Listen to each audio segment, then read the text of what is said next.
हो गया। अभी आप लोग एक टेस्ट दिए होंगे, और टेस्ट में जो है क्या भारत नेपाल से संबंधित था ना, भारत और नेपाल, खासकर बिहार की नदियां उसमें पूरी हैं ना। तो बिहार की जो नॉर्थ बिहार की नदियां, जो नदियां गंगा से मिलती हैं, है ना, तो मैप पर करना बहुत ज़रूरी है। मैप बहुत क्लियर होना चाहिए। नॉर्मली क्वेश्चन बीपीएससी में क्या पूछ देगा, घाघरा नदी बिहार में किस जगह पर आके मिलती है, वो ब्लॉक का नाम क्या है, ब्लॉक पूछेगा। या पूछ देगा कि आपको गंडकी नदी जो है, नारायणी नदी कहाँ से निकल आती है, या नेपाल के कौन कौन से महत्वपूर्ण जगहों से निकलती है। तो इस तरह क्वेश्चन आएंगे। तो तैयारी का सबसे बेकार तरीका है ऑब्जेक्टिव टाइप क्वेश्चन खाली लगाना। और बहुत कुछ विद्यार्थी तो और भी ज़्यादा बेकार हो गए हैं, क्योंकि कोचिंग क्या करता है, उनको मॉक टेस्ट ऐसा देता है शुरू से ही, पटना में या बहुत जगह दिल्ली में भी कुछ सेंटर से जो टेस्ट करवाते हैं, और टेस्ट का सेंटर उनका ऐसा है कि आप डेली जाओ और टेस्ट लो। तो 10 क्वेश्चन आपको हिस्ट्री का, 15 क्वेश्चन पॉलिटी का, 20 क्वेश्चन इसका, सब मिला जुला के एक क्वेश्चन प्रियम्बल से, तो एक क्वेश्चन राष्ट्रपति से, एक क्वेश्चन यहाँ से, कुछ एक क्वेश्चन वहाँ से, एक क्वेश्चन हड़प्पा से, तो एक क्वेश्चन 1942 से। अब इस तरह का बेचारा बच्चा लोग डेली मेहनत तो करता है, धीरे धीरे फ्रस्ट्रेट भी हो जाता है, क्योंकि कोई फायदा होना नहीं है। क्वेश्चन रिपीट होता है तो एलिमिनेशन करने की कोशिश करता है। तो ये सबसे बेकार तरीका है। दरअसल आप जो सिस्टम फॉलो कर रहे हो, उसमें आपको एक क्रम दिखता होगा, एक पैटर्न दिखता होगा। पैटर्न क्या है कि हम लोग जो करंट में जो चल रहा है उससे जुड़ते हुए, और जो सब्जेक्ट हमारा है उससे थोड़ा सा बुला लीजिएगा।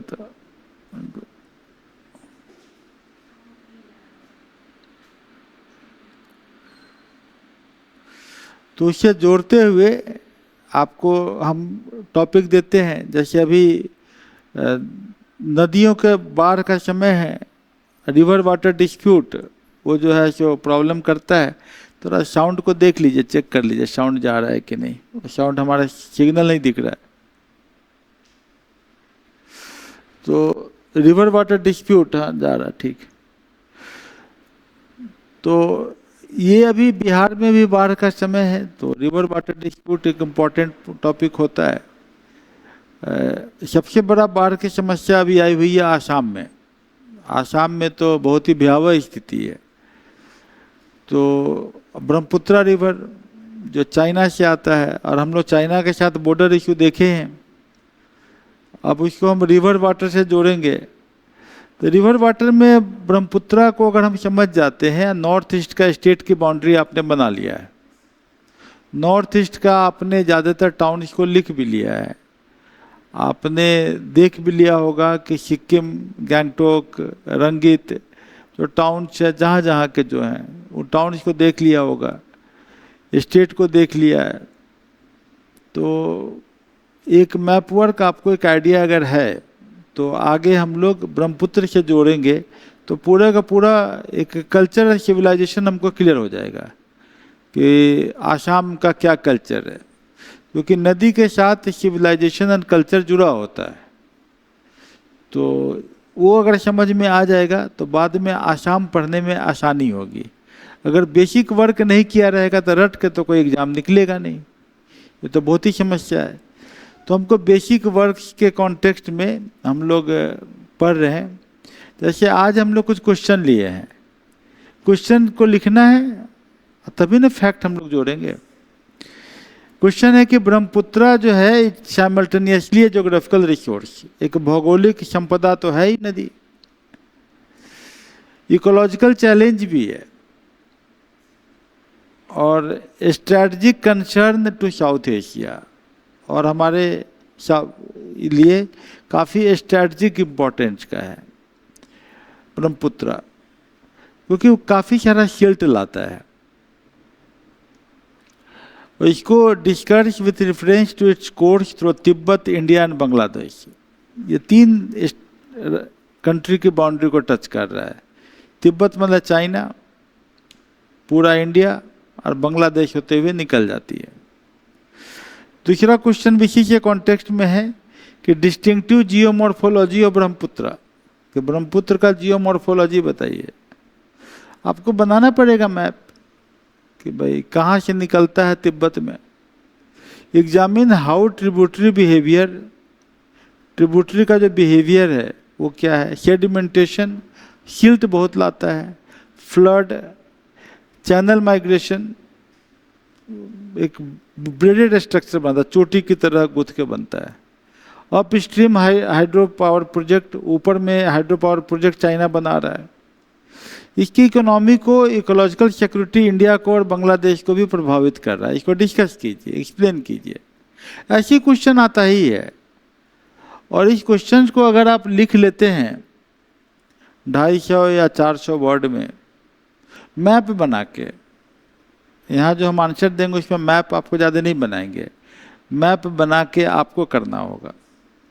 ये मैप आपको, एटलस आप लोगों ने ले ही लिया है, एटलस से देख के मैप बनाइए, गूगल की सहायता से मैप बनाइए। मैप बना के प्रैक्टिस कीजिए, बार बार प्रैक्टिस करना है। तो ये प्रैक्टिस करना होगा, मैप बना के ही लिखना होगा। डायग्रामेटिक ही चाहिए आंसर।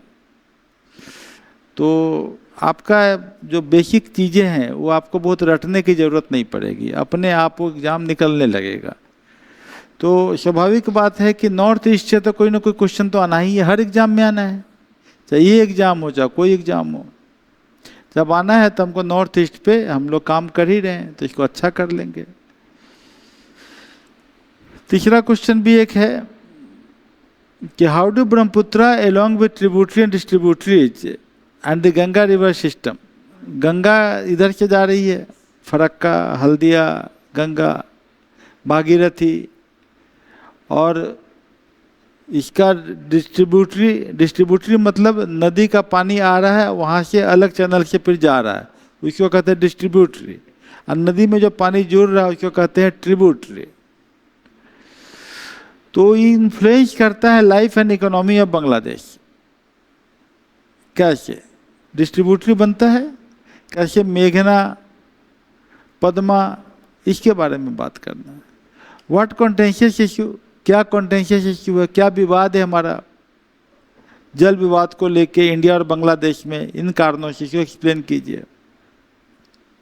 चौथा क्वेश्चन है कि चाइना का हाइड्रो पावर प्रोजेक्ट जो बनाया है, चाइना ने ऊंचाई पे बना लिया, अपर ब्रह्मपुत्रा में, इन्वायरमेंटल प्रॉब्लम है हमारे लिए, स्ट्रेटजिक कंसर्न है।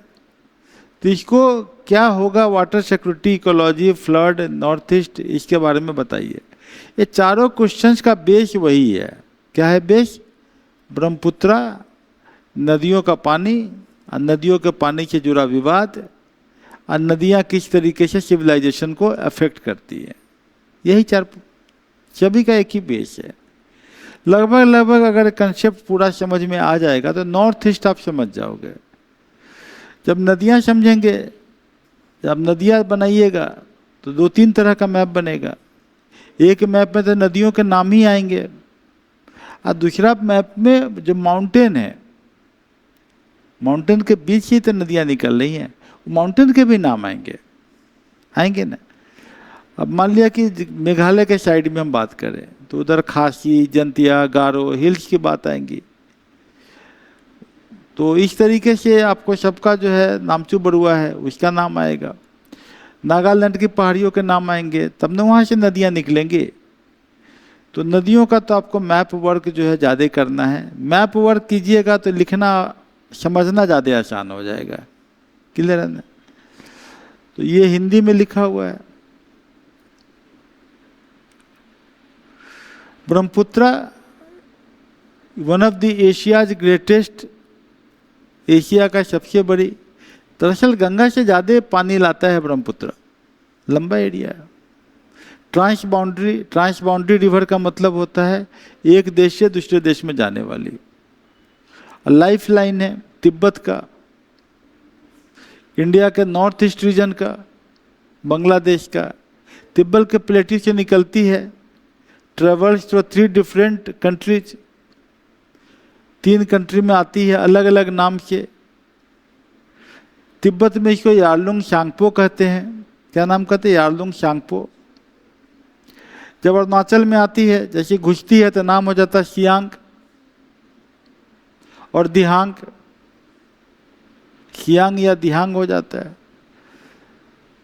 उसके बाद जब इधर आती है प्लेन में थोड़ा आसाम में, तो इसको ब्रह्मपुत्र। बाकी नदियों का नाम फेमिनिन है, गंगा, जमुना, नर्मदा, कावड़ी, सबका नाम है। तो ये फेमिनिन नाम ज़्यादातर दिखता है। कुछ ही नदियों का नाम मैस्कुलिन है, जैसे सोन, ब्रह्मपुत्र, है ना। तो ब्रह्मपुत्र इन आसाम, और बांग्लादेश में इसका नाम जमुना हो जाता है। जमुना, यमुना नहीं, जमुना, कंफ्यूज नहीं करना है। और यहाँ गंगा और मेघना के साथ ये दुनिया का सबसे बड़ा डेल्टा बना देता है, डेल्टा। और डेल्टा में आप देखिएगा कि तरह तरह का वेजिटेशन, तरह तरह के जानवर, तरह तरह के फ्लोरा फौना रहते हैं। रिवर में काफ़ी इनर्मस वाटर डिस्चार्ज है, बहुत पानी आता है, सेडिमेंट आता है, और ब्रेडेड चैनल है, मतलब चोटी की तरह ऐसे बना रहता है ना, ऐसे ऐसे ऐसे ऐसे चोटी की तरह बना रहता है ना, ब्रेडेड चैनल है। और फ्रिक्वेंट फ्लड्स अभी आ ही रहा है। अब फ्लड आता है तो बैंक, रिवर का जो बैंक है इरोजन कर देता है, तो समस्या हो जाती है। वाटर का सोर्स तो है ही, सॉइल की फर्टिलिटी तो बढ़ा ही रहा है, एनर्जी ट्रांसपोर्ट तो है ही, लेकिन लोगों को एक दूसरे से दूसरे जगह भागने को पड़ता है, जो भी हो रहा है, डिस्प्लेसमेंट हो रहा है।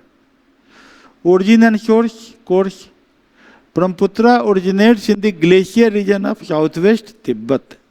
साउथ वेस्ट तिब्बत, तिब्बत का साउथ वेस्ट पार्ट देखिएगा, करीब करीब अगल बगल से ही दोनों, तो इंडस और ब्रह्मपुत्र करीब करीब अगल बगल से निकलेगा।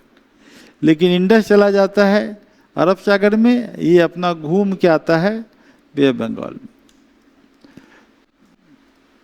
Close to Mount Kailash and Lake Mansarovar, important है।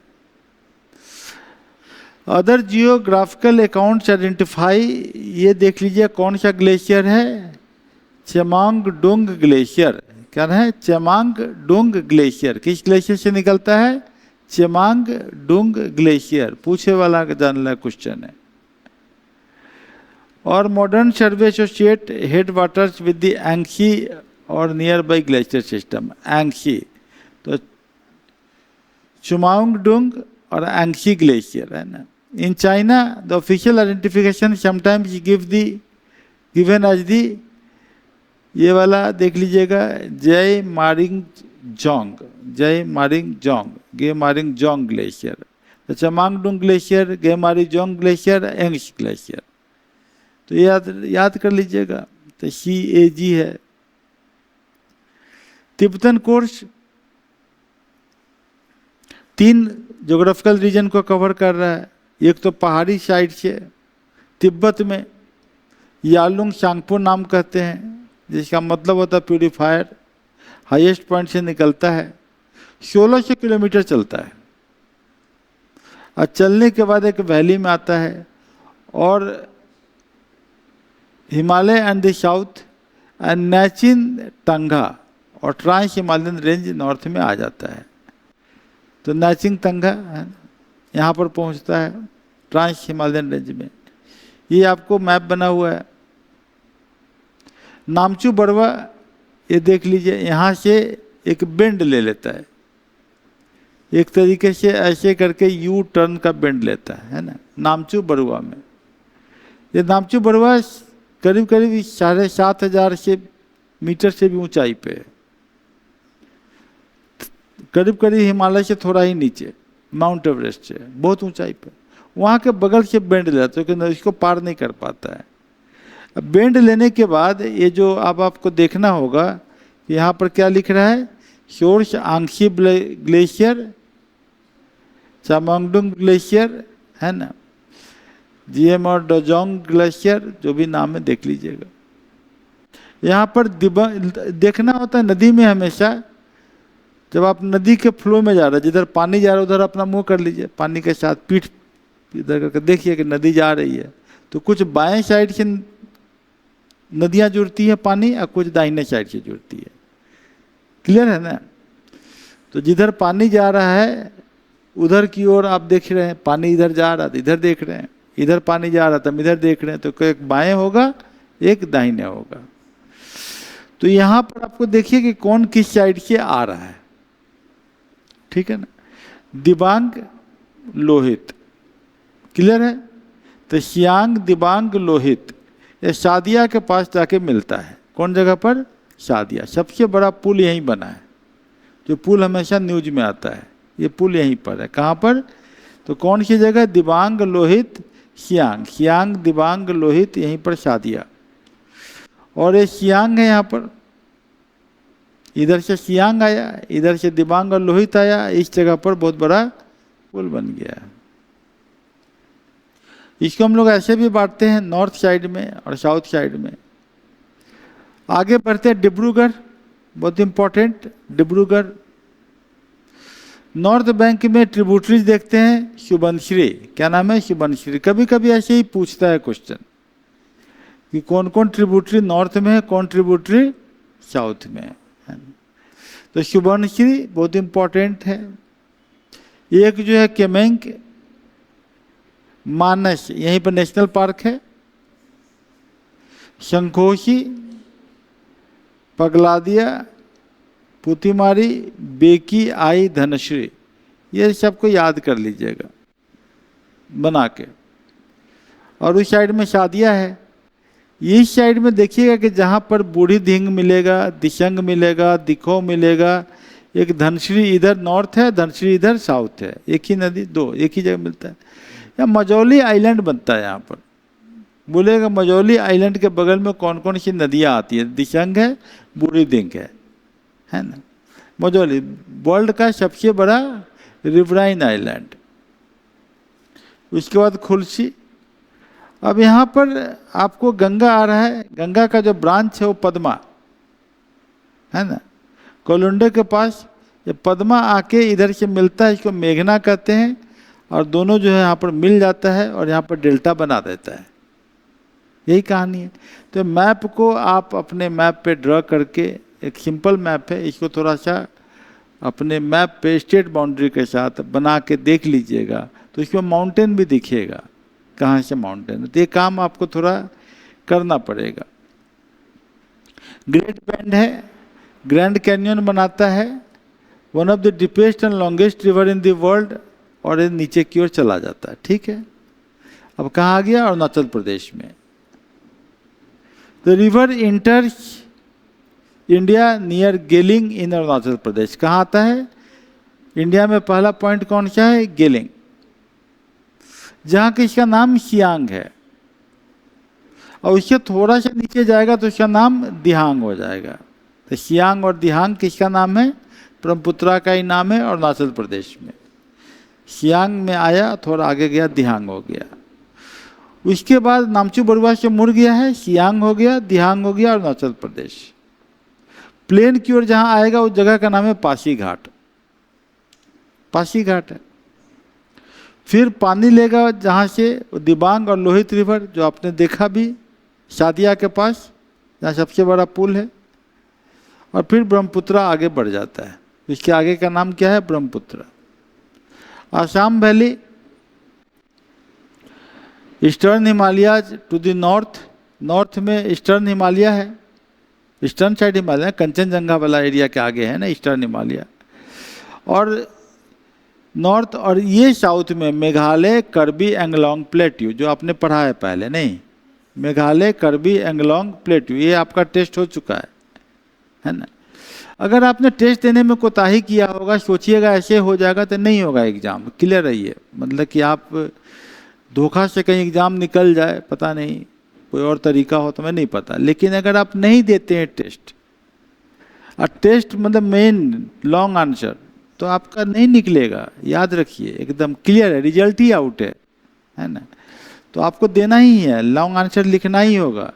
लॉन्ग आंसर लिखिएगा तो आपको ऑब्जेक्टिव क्वेश्चंस बनाने में बहुत सहूलियत हो जाएगी, फिर याद रह जाएगा। और जो ऑब्जेक्टिव क्वेश्चन वो भी मदद करेगा लॉन्ग आंसर और लिखने में। तो ऑब्जेक्टिव क्वेश्चन रिवीजन भी करा देता है, आपको याद करा देता है कि लॉन्ग में क्या लिखना है। लेकिन खाली ऑब्जेक्टिव पढ़िएगा तब कभी कंसेप्ट नहीं बनेगा, और कंसेप्ट नहीं बनेगा तो एलिमिनेट कीजिएगा, गलत हो जाएगा। इसलिए all the time you have to be very particular, very particular.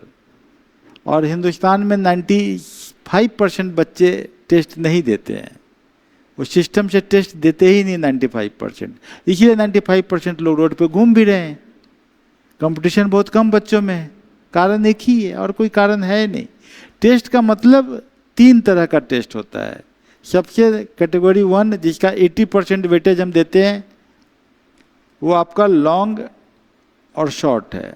इसको ऐसे कीजिए, ये 50% लॉन्ग है, 30% शॉर्ट है, और मात्र 20% वैल्यू है आपके ऑब्जेक्टिव टाइप क्वेश्चन का, सिर्फ 20%। और 20% करके कोई निकाल सकता है एग्जाम, कोई उपाय ही नहीं है।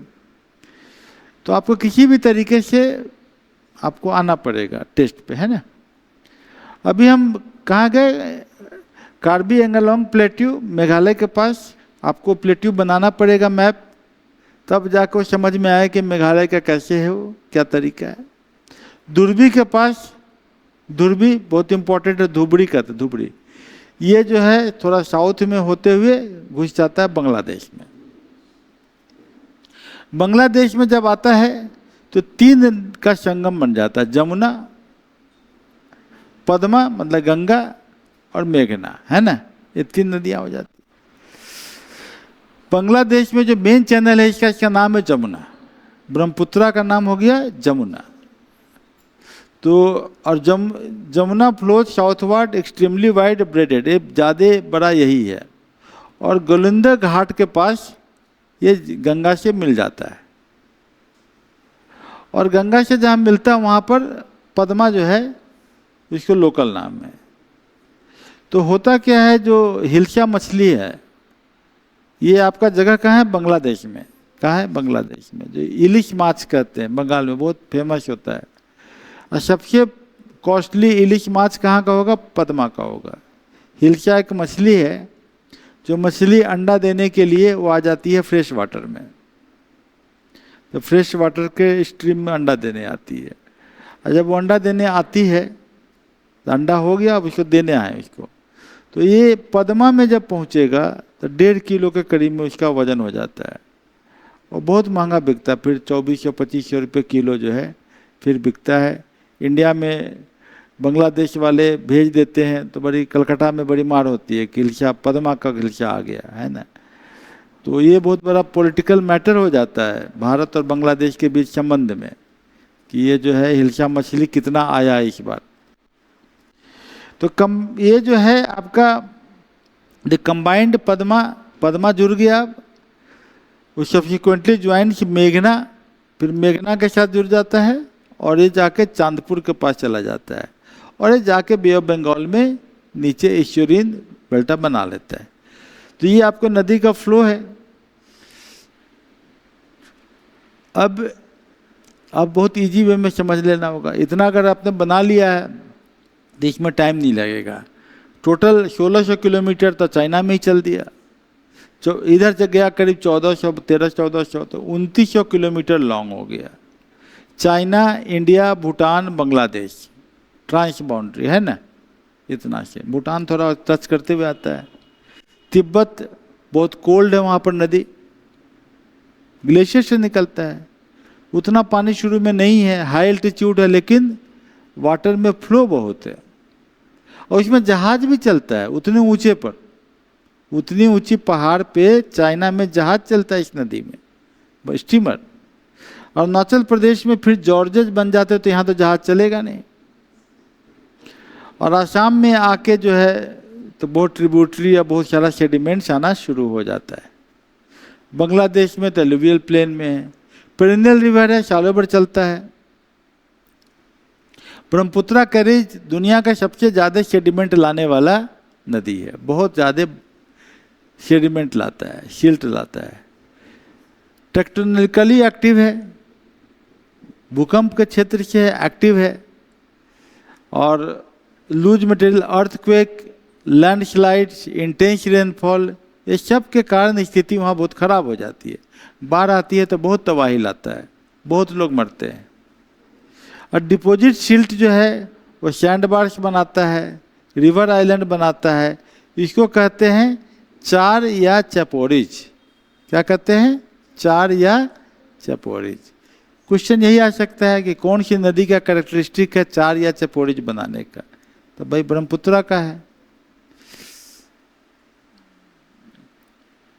ट्रिब्यूटरी तो आपने देखा ही है। तिब्बत में कौन ट्रिब्यूटरी? अगर तिब्बत का बता रहे हैं, सांगपो, गांगचू, नियांग रिवर, चू रिवर, नियांग, ये तिब्बत में है। इंडिया में आएगा तो north side, south side map बना ही लिया है, वो आपको बना लेना पड़ेगा। Southern left bank tributaries. Bangladesh में ये क्वेश्चन पूछ दिया आईएएस में कि तीन लाइन पूछा था तिस्ता रिवर के बारे में कि तिस्ता रिवर कहाँ से निकलता है। ये तो जिसने नदी का मैप नहीं बनाया वो सबने क्वेश्चन गलत किया होगा, क्योंकि तिस्ता नदी जो है नॉर्थ सिक्किम से निकलती है, तो मैप में वही दिखता है, और रंगित नदी उसमें मिल जाती है। ये भी जो है बहुत इम्पोर्टेंट है। रंगित नदी तिस्ता में मिलती है सिक्किम पार करते करते, वहाँ से वेस्ट बंगाल का बॉर्डर हो जाता है। क्वेश्चन यही था एग्जैक्टली। सोचिए कितना अंदर से पूछता है वो कि तिस्ता नदी कहाँ से निकल रही है, वो जानना पहला ज़रूरी था। दूसरा ज़रूरी था रंगित नदी कहाँ मिलती है, कौन सा टाउन है वहाँ पर, और तीसरा था कि तिस्ता जो है वो ब्रह्मपुत्रा में कहाँ जाके मिलता है, बांग्लादेश में मिलता है। यही तीन चीज़ का पूछ दिया था उसने। बात समझे? तो क्वेश्चन अगर जो आदमी सोचेगा कि हम खाली ऑब्जेक्टिव लगा के चले जाएंगे और हम कर लेंगे, सवाल ही नहीं है, दूर दूर तक सवाल नहीं है। मतलब बिना मतलब का नहीं होता है हाथ पांव मारना, तो उससे कोई फ़ायदा तो है नहीं। हाथ पांव मारने से उससे तो और परेशानी ही होगी, तकलीफ ही होगी, निकलेगा तो शिकायत ही होगी, नुकसान ही होगा। तो क्या ज़रूरत है ऐसे करने का? जब करना है तो हम एक सिस्टम से करें, और टाइम कम ही लगता है उसमें। अभी तक हम ज्योग्राफी शुरू भी नहीं किए हैं, लेकिन आपका ज्योग्राफी का बहुत सारा कंसेप्ट करीब करीब हो ही रहा होगा, ऑलमोस्ट हो रहा है। जबकि हम कर कहाँ से रहे? व्यूज और न्यूज से, समाचार पे विचार करते हुए। कोई सब्जेक्ट अभी शुरू भी नहीं हुआ है, लेकिन इतना से ही आपको ज्योग्राफी में बहुत आसान हो जाएगा पढ़ना, वहाँ आपको ज़्यादा परेशानी नहीं होगी। क्लियर है ना? तरीका यही है, डायनेमिक से पढ़िए, ज़्यादा पढ़िए डायनेमिक। स्टैटिक तो होना ही होना है, स्टैटिक में तो चिंता ही नहीं है। और डायनेमिक से करीब करीब 50% का लोड जो है वो डिफ़िकल्ट लोड है, वो आपने ले लिया। स्टैटिक तो अपने आप हो जाएगा, फिर अपना लगाते रहिए टेस्ट पेपर। फिर आप जैसे मन है वैसे टेस्ट लगाइए। आप उल्टा एक बार पूछिए तो यूनाइटेड नेशन पूछिए, और दूसरी बार विलेज पंचायत पूछिए, कोई दिक्कत नहीं है। तब तो आपका दिक्कत ही नहीं रहेगा, तब तो आपका पूरा कंसेप्चुअल क्लैरिटी हो चुका है। फिर आप डायनेमिक में टेस्ट लगाते रहिए, स्टैटिक में टेस्ट ऐसे लगाते रहिए, कहीं कोई दिक्कत ही नहीं होगी। तो तिस्ता ओरिजिनेटिंग इन सिक्किम, और ये चला आता है। डिस्ट्रीब्यूटरीज इन बांग्लादेश, ये तो आपने डिस्ट्रीब्यूटरी बता ही दिया। तिब्बत और चाइना के लिए इम्पोर्टेंट है कि यार्लुंग सांगपो तिब्बत का most important inhabited agricultural zones, क्योंकि वहाँ पर बार्ली, व्हीट, पीज, मस्टर्ड वगैरह सबके लिए उसी पर डिपेंड करते हैं। यार्लुंग, लासा, नियांग, चू वैलीज, ये वैलीज में इम्पॉर्टेंट है। ये इम्पॉर्टेंट पॉइंट है कि हाइड्रो इलेक्ट्रिक पोटेंशियल बहुत ज़्यादा है, क्योंकि पहाड़ पे है, नदी की धारा तेज है। तो हाइड्रो थोड़ा सा क्या करना है, नदी जहाँ से पार कर रहा है गॉर्जेस से घुसा दो थोड़ा सा पतला करके, तो धारा तो और तेज हो जाएगा ना। पानी ज़्यादा है और आपने इसको टनल बना दिया, और टनल से पास करवा दीजिएगा पहाड़ में, वो भी स्लोप टनल से, तो बिजली तुरंत टरबाइन चलेगा, टरबाइन चलेगा तो बिजली निकलेगा। तो हाइड्रो इलेक्ट्रिक प्रोजेक्ट के लिए बहुत सही जगह है चाइना के लिए। चाइना जानबूझ के ऐसा नहीं कर रहा है, चाइना का अपना पॉपुलेशन लोड भी है, और चाइना का जो वेस्टर्न साइड है वो डेजर्ट ज़्यादा है। यही थोड़ा सा एरिया है जहाँ की उस एरिया में एक वास्ट भूभाग में 70-80% एरिया में यही एक एरिया छोटा सा जहाँ के थोड़ा सा एग्रीकल्चर वगैरह पॉपुलेशन वगैरह का लोड है। तो चाइना वहाँ पर टनल बना के बिजली बनाती है, पहाड़ को काट देती है, टनल बना देती है।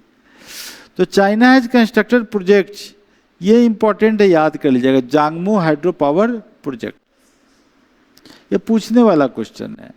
दिसंबर 2024 में चाइना ने जो है यारलुंग सांगपो पर ये बनाया, और इसके कारण जो है आपको हिंदुस्तान में प्रॉब्लम्स आ रहे हैं, क्योंकि हुआ क्या, सियांग नदी का, दिबांग नदी का पानी काला हो गया, क्योंकि वहाँ उन्होंने टनल बनाया था। तो ब्रह्मपुत्रा का इकोनॉमिक रीजन है, एग्रीकल्चर, हाइड्रो इलेक्ट्रिसिटी, ये सब नदियों के ऊपर में सिस्टम बना हुआ है बिजली बनाने का। नेविगेशन, दुर्बी शादिया, ये सबको नेशनल वाटरवेज कहते हैं। गंगा वाला को नेशनल वाटरवे 1 कहते हैं, दुर्बी शादिया वाला रीजन को नेशनल वाटरवे 2 कहते हैं। आपने पहले भी पढ़ा है, एक बार पढ़ा है ना। अब जुड़ता जाएगा, आसान हो जाएगा। एग्ज़ाम निकालना बहुत आसान होता है, क्योंकि यही फैक्ट डायनेमिक पे बार बार जुड़ता है और स्टैटिक्स से आपका जुड़ा रहता है। यहाँ पर देखिए, river also has major transport corridor Bangabandhu Jamuna multipurpose bridge, ये देख लीजिएगा। भूपेन हजारिका ब्रिज, ये भी देख लीजिएगा। एक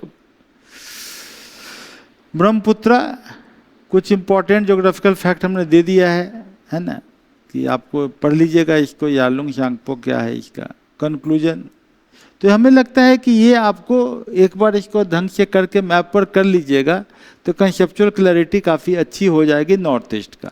नॉर्थ ईस्ट से एक क्वेश्चन आना है, वो क्वेश्चन हर साल आना है, हर जगह आना है, हर एग्जाम में आना है।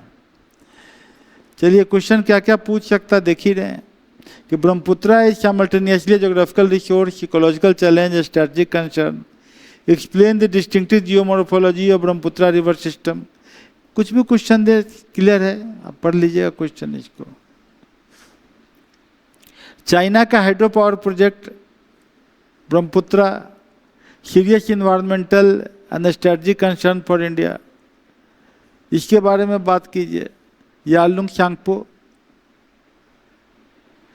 मेगा हाइड्रो पावर प्रोजेक्ट, ये आपको दिया हुआ है यहाँ पर। Ecological sedimentation related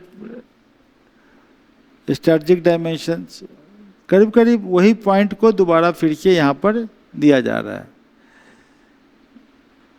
tributary of Brahmaputra, lifeline of north eastern India, lift map, फिर वही बात, मैप बनाना, बिना मैप बना तो नंबर ही नहीं आएगा, मैप बनाना ही पड़ेगा। फिर यहाँ पर आपको वही दिया हुआ है कि कौन सा लेफ्ट साइड से आया, कौन राइट साइड से आ गया, ठीक है ना। नागालैंड से कौन कौन सा आया, तो धनश्री, दियोंग, अंधिको, अलग अलग स्टेट वाइज बांटना होगा, है ना। तो यहाँ पर थोड़ा और याद कर लेना होगा। और ब्रह्मपुत्रा और गंगा के साथ मिलके क्या होता है, तो यहाँ पर आपको वही फिर लेफ्ट साइड से, राइट साइड से एग्रीकल्चर, फिशरीज, फरक्का के आगे का गंगा का आपको देखना होगा। गंगा के अंदर भी डिस्ट्रीब्यूटरी बन गया, एक भागीरथी नदी निकल गई है कि नहीं, भागीरथी कलकत्ता के साइड में चला गया, एक हल्दिया साइड में चला गया, तो फिर जाके मिल गया तो पद्मा, पद्मा के साथ फिर मेघना, तो वो डेल्टा बन गया। तो वो आपको गंगा का थोड़ा यहाँ स्टडी करना होगा, वो आपको देखना पड़ेगा। तो this is the all about Brahmaputra, है ना। तो आपका हमें लगता है कि नॉर्थ ईस्ट का जो बेसिक कंसेप्ट, जो डिफ़िकल्ट कंसेप्ट है, डिफ़िकल्ट कंसेप्ट नॉर्मली 2-3 जगह है हमारे इंडियन ज्योग्राफी में। एक तो डिफ़िकल्टी होता है हम लोग आंध्र प्रदेश तेलंगाना में, वो एक प्रॉब्लम एरिया है। दूसरा हमको नॉर्थ ईस्टर्न रीजन के टोपोग्राफी में हमको प्रॉब्लम होता है। और तीसरा हमको पंजाब रीजन का, पंजाब वाला एरिया में थोड़ी सी दिक्कतें होती हैं। इतना अगर हम 3 कर ले, और चौथा ज़्यादा से ज़्यादा वेस्टर्न घाट, ये 4 ज्योग्राफिकल रीजन को अगर हम ढंग से पढ़ लेते हैं तो इंडिया के चीज़ों को समझना आसान हो जाता है। फिर आप हिस्ट्री पढ़िएगा तो वहाँ भी आपको लगेगा कि अच्छा ऐसे कल्चर बना, ऐसे सिविलाइजेशन हुआ। तो आपको नॉर्थ इंडिया का नदियाँ, साउथ इंडिया की नदियाँ धीरे धीरे हो ही जाएंगी, और फिर आपको यही 4 पोर्शन में हमको सब समझना होता है। तो यही है हमारा बेसिक। तो आज जो आपका टेस्ट हुआ है वो टेस्ट को आपने मैप वर्क से किया है। मैप जितना बना लीजिए, जितना मैप बनाइएगा उतना ज़्यादा आपको फ़ायदा हो जाएगा। तो टेस्ट में कितना हाफ क्वेश्चन हो गया है, चाइना वाला हो गया, चाइना हुआ कि नहीं? चाइना बाकी है, ठीक है, चाइना के कर लीजिए अच्छे से, है ना। एक बार फिर आपको साउथ बिहार की नदियाँ देखनी होंगी, साउथ बिहार की नदियाँ देख लेंगे। फिर हमको साउथ बिहार का power distribution between the states देख लेंगे कि भाई झारखंड के साथ क्या है, हमारा उत्तर प्रदेश के साथ क्या है। फिर मैप वर्क एक बार देखना होगा। अब पूछता क्या है बिहार के मैप में, आपको याद कर बता देते हैं कि नेपाल के साथ कितने जिला छटे हुए हैं,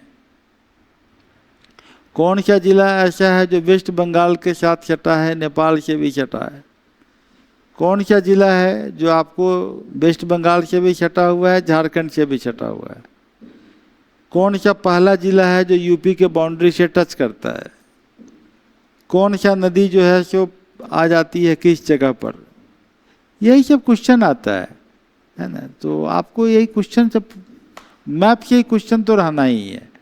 मैप से तो 3-4 क्वेश्चन रहेंगे और एक क्वेश्चन में 20-20 हज़ार आदमी लटक जाते हैं।